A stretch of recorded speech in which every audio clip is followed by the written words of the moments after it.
Bob Kravitz from The Athletic joins us now, talking a little bit about the Colts. And Bobby asked you on the show today. Thanks for being here, because you had talked about how finally the Colts are drafting not just for need, but for depth this year. And that's the first time you've seen that in a long, long time, right?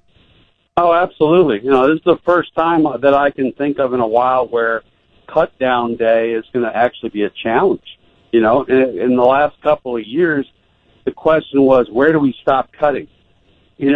It's like there's so many guys who really don't belong on this team, and you don't know when to stop excising these guys from the roster. But, yeah, you look at their secondary, you look at their linebackers, which are two areas I thought of need going into the draft. They've got a lot of depth there. There's still some areas where they can improve. I think defensive line could get better. But, yeah, I think that they've got the kind of depth where they're going to get rid of some guys and they're going to show up on other teams' rosters sooner rather than later. Do you have a day one pass rusher other than your move for Justin Houston out of this draft? Do you have a day one pass rusher? Not really. No. I think they're going to continue to be a team that sort of schemes its way toward getting drafts. I think getting a sack. They were 19th in the league last year. No, I don't see anybody who jumps out. That said, with defensive linemen, they take a little longer to develop. So it wouldn't shock me if a guy like Lewis or Teray really stepped up this year. And some of the young guys, they like Baniju, whose name I'm sure I'm screwing up here. But yeah, I think, with that defense, you want your front four to get the pressure. And right now, I don't know that they have that. But a lot's going to depend on how Teray and those guys come along. You talk about scheming their way towards getting to the quarterback. They did that fairly well last year. They obviously needed to upgrade on that. But a guy like Bobby Okereke, as a linebacker, another long, speedy, lanky guy, is that the kind of guy you see on different stunts, different blitzes, along with Darius Leonard occasionally doing his thing? Another way of getting to the quarterback? Yeah, absolutely. Like I say, you go back to the Tony Dungy days, and they did very little in the way of stunting, or blitzing. It was, you send Mathis and Freeney, and you knew good things were going to happen, generally speaking.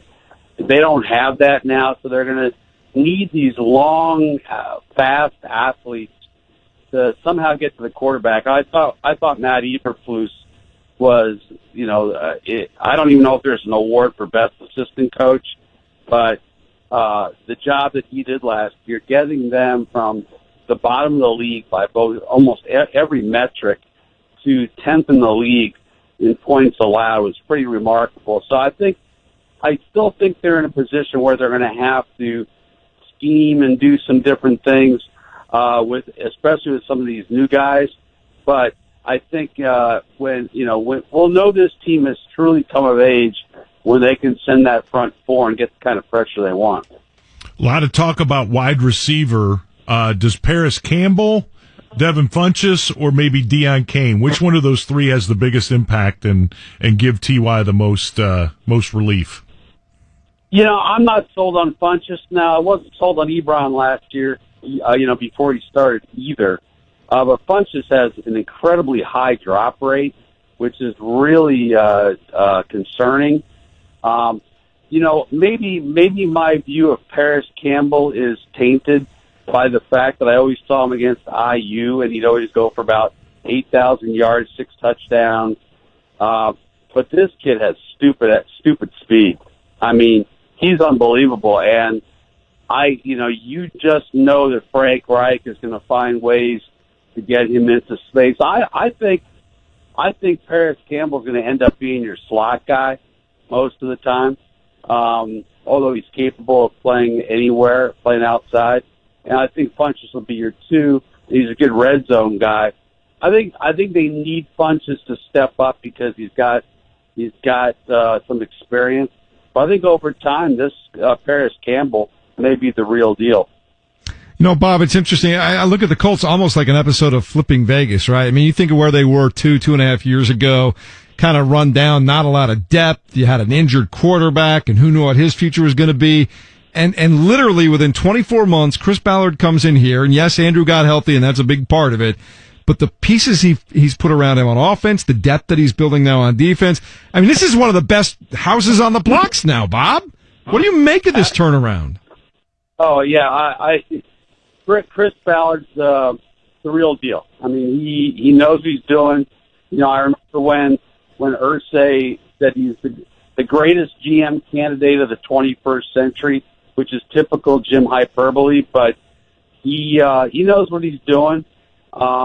I mean, look, you know, he had a good draft, the first one, but he was also working with Gritson's people, and he was picking for a coaching staff that he knew he was going to get rid of at the end of the year, or had a pretty good idea he was going to get rid of. And, you know, now he's got a staff that he really understands the type of players that will work in the Reich offense and the Eberflus defense. And, you know, to draft 2 All-Pros for the first time since 1965, since Butkus and Sayers, is truly extraordinary. I don't think he's going to do that again because the odds are just against it. But, you know, from a need standpoint, I really like this draft because I thought they most desperately needed help on defense and specifically at the second level. Bob, as we head into the off-season training and all that kind of stuff, with all that depth, Chris talked about speed and competition. This might be, I don't know, you tell me what you think, but I feel like this could be the most interesting off-season, even more so than Andrew coming back, that we've seen as an entire football team for a while. What do you expect to happen here? Well, I do think there are going to be a lot of really interesting battles at various positions. Look, at linebacker, you know you got Darius, you know you got Walker, but that third linebacking spot, and you know the depth guys, that's going to be a war. Running back, we know, but wide receiver is going to be interesting. If I'm Chester Rogers, I'm renting, not buying. You know, there's a lot of guys who were on this roster last year. There's going to be a major turnover, I believe, just because, you know, you like to hold on to your draft choices. You like to see the guys you brought in be successful. So I think on defense especially, you're going to have a lot of really tough decisions to make, you know, at the end of training camp. Bobby, good to talk to you again. And real quick, I want to give you a plug for the golf tournament coming up in June. When, where, how, why? It's the ALS Golf Tournament 7th Annual. It's June 26th at Prairie View in Carmel. And if you're interested in playing or sponsoring or doing anything, reach out to me or go onto the ALS Association Indiana website and you get more information. All right, buddy. We'll talk to you soon. Thanks for stopping by. Here goes Bob Kravitz from The Athletic, and I always enjoy taking part in his golf tournament every year. And look, I think get back to what I asked him at the end there, Joe. It's speed and competition. I'm going to show up when they let me, and I want to watch some of these guys do their thing. Well, that's specifically the linebacker position is so interesting. I love Anthony Walker in the middle. I obviously everybody you love Darius, and we don't even need to go any further. But the rest of the guys around there, and I think Anthony Walker, and I was really worried when Chris drafted him and brought him in. It's like, what do we really have with this guy? And he was a little nicked up, and he didn't really play that much. And we knew he was a Northwestern kid, so he's smart and whatnot. So he does a little special teams, but can he play every down? And I'm telling you what, he came in last year, transformed himself. And played, and I can't remember who it was that was talking in the locker room the other day, but it is absolutely true. That is the most fun group of guys to be around. They blast on what Darius Leonard has no shot of getting a big head because his linebacking teammates will not allow it. And football locker rooms are so great in that way. Matthew Adams in particular would say, "Yeah, I got Darius where he is today. Yeah, thanks. Darius can thank me for that. That kind of stuff." So there's a brotherhood there, and as long as these guys assimilate in there, and Benoga was one of those guys that kind of talked that way, and he was the guy that Coach Venturi told us, said, "Watch this guy. He is a good one." So we got him in there. Okereke is an interesting guy in that, he'll add a different, a different kind of personality to that locker room. Every one of these guys is tough. The EJ Speed, it was just listening to their press conferences and everything were very, very funny. And then, Gary Green in the Mississippi State kid, I know he's 6'4" and 250, and he's marked as a defensive end, but it's flexibility and being able to play these guys in different positions, and some of them be standing up, some hand in the dirt, some Mike, some Will, some Sam linebacker, wherever they got them around there. But getting the best guys out there on the field is going to be fun and will be a challenge for Matt Eberflus that he's just going to absolutely love. So I thought it was funny when they talked about, all the dancing around and everything all the offensive coaches did a year ago every time a pick came up and it was something for their side of the ball. Well, the defensive guys were somewhat similar. I really like the flexibility of it. And as Kevin Bowen was saying, that you can be so much more cerebral now with everything. The way you can use packages, you can really confuse offenses.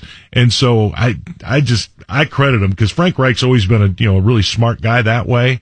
And maybe you were pretty basic last year to get a lot of these young guys in a position to where they could just go out there and play, not even thinking, and use their athletic ability to be successful. But now they can do so many other things. And it's going to be fun watching them build on this defense because I think it's going to be a problem for people down the road. I hope so. And again, how quickly does it come together? Last year, you get a couple of guys that just off the charts out of the draft. Like, I think most people expected Quentin Nelson would be good, but was he going to be that good right out of the gate? Nobody expected anything. Right. Darius Leonard. But especially on defense, Tyquan Lewis, your second-round pick, was hurt. Didn't even get much playing time. You had to take Marcus Hunt and move him from outside to the inside, which ended up playing very well. Danico got hurt, and so the first thing you do is send Danico out to the right. He played the right end position in the very next game. He ended up with a couple of sacks and fumble recovery. So it was something crazy. It was like, wait, these guys can play any place, anywhere. And so the flexibility is really good. Now you got even more athleticism, even more speed. Remember, the quarterbacks that you're going to face this year, these guys are going to make mistakes. They're going to get out of position, but they're going to have the closing speed to be able to make up for that. And as time goes on. Like you used to have, closing speed. I used to have it. But that's a great thing about these guys. Next year, then, they'll be in the right spot and they'll have that speed also. So, yeah, watching these guys grow up together, it'll be a lot of fun. Coming up in a minute, let's play Know Your Indianapolis Colts draft picks. All right. A couple of little things about each guy. And I'll let you start with EJ Speed for those who missed it in the first hour of the program. Made me laugh. I hope he is as spectacular as he purports himself to be. That'd be a lot of fun. Yeah. And he's a special I also want to hear from him. Is he just having fun or is he just outright cocky? No, I guarantee you, from where the quotes came from these phone calls, this was the first chance the media got to talk to him. He doesn't know anybody that well. They're still real excited about getting the draft. They go back to their parties with their families. And even one of the guys, and I don't know if it was EJ or not, but somebody just said, I am so sorry I'm talking so fast. I'm just still so excited. So, no, these are all pretty much as straightforward as you're going to get these guys. I think I know who our first slow jam is going to be, though, right? EJ. All right, we'll do that next. Phone lines open as well. Start thinking about the pop quiz.